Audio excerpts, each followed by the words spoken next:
Bonjour et bienvenue à la critique exigeante. Donc, on avait une pause d'environ 2 semaines pour Dragon Ball Super 129 et le voilà sorti. La suite du combat entre Goku et Jiren. Qu'est-ce qu'on en a pensé?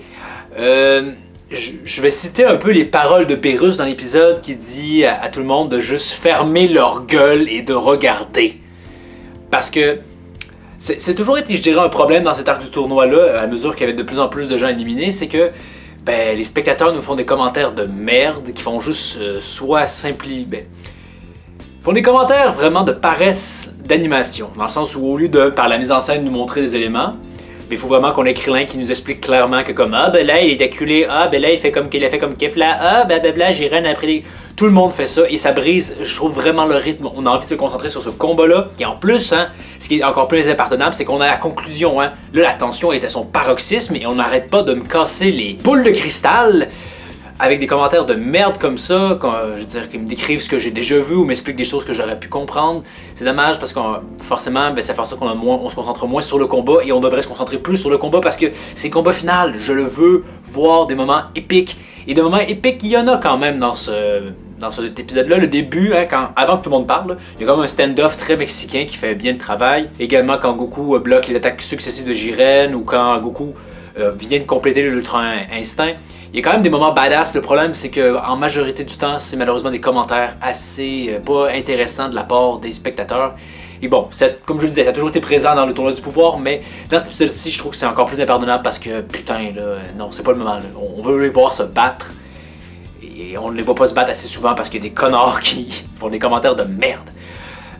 Autre point que j'ai quand même bien apprécié, c'est comment on gère les anges et les dieux de la destruction. On leur donne plus de temps d'écran. D'ailleurs, au début de l'épisode, on a un plan large où on voit tous les anges. J'ai aimé ça parce que, je sais pas, ça vient comme un peu nous narrer quelque chose, nous montrer qu'eux sont très attentifs à ce combat-là parce qu'ils se sentent un peu interpellés par le niveau des guerriers en jeu. À la fin, quand tous les dieux de la destruction se lèvent, et la réaction de Beerus aussi, Beerus c'est un bon point d'épisode quand même. Donc quand tous les dieux de la destruction se lèvent pour constater, regarder Goku qui vient d'atteindre la forme complète de l'Ultra Instinct, c'est intéressant, ça nous dit quelque chose.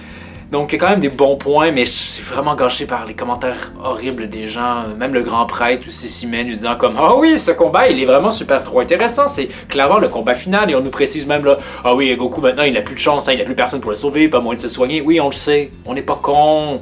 Arrêtez de nous faire perdre leur temps avec ça. Déjà qu'on perd 3 minutes de l'épisode avec des récapitulatifs ou des affaires de même. Là.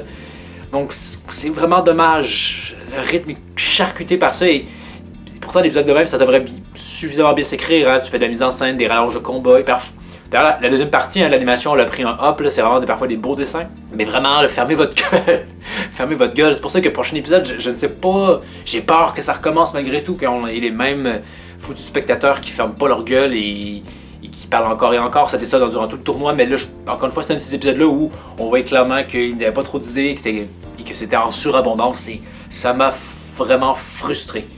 Et un point aussi que je pourrais soulever, c'est drôle à quel point ils sont surpuissants, mais ils n'ont pas déjà complètement tout démoli l'arène. Ça, c'est un peu comique. Et un autre point aussi, peut-être bien, c'est Jiren qui, encore une fois, enchaîne des power-ups qui ne servent à rien. Donc on se demande, il y a combien de power-ups sous la main. Il y a peut-être ça un peu qui me frustre un peu, mais il y a quand même des moments badass. C'est pas vraiment un combat, je dirais, tant intéressant que ça, parce que c'est difficile à expliquer mais à quel point l'Ultra Instinct, c'est une forme où Goku n'est pas impliqué émotionnellement, hein. Il est très neutre.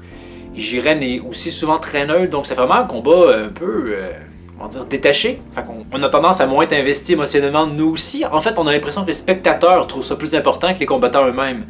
Il faut juste voir Belmont qui fait dire « Bon, hey, finis dans le combat, le Jiren, là, parce que Jiren, il semble pas avoir beaucoup d'initiative sur lui-même. À part quand il dit « Bon, ben Goku, hein, il est temps que je te montre, je réponds de la même intensité, mais finalement, hein, Goku le surclasse totalement, et après ça, ben, j'imagine le prochain épisode, Jiren va encore power-upper à nouveau.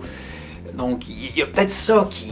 Les combattants sont trop détachés pour que le combat soit pleinement agréable. On est loin, mettons, de la haine viscérale d'un Freezer qui tente de son mieux pour gagner, pareil pour Goku qui veut venger son ami. Donc ici, les combattants ne semblent pas tant impliqués émotionnellement dans le combat, et ça fait que nous aussi, on n'est pas autant qu'on devrait l'être, j'imagine. Donc je crois que ça conclut ce que j'avais à dire sur l'épisode 109 de Dragon Ball. Donc fermez vos gueules, les spectateurs. Pitié pour le 130.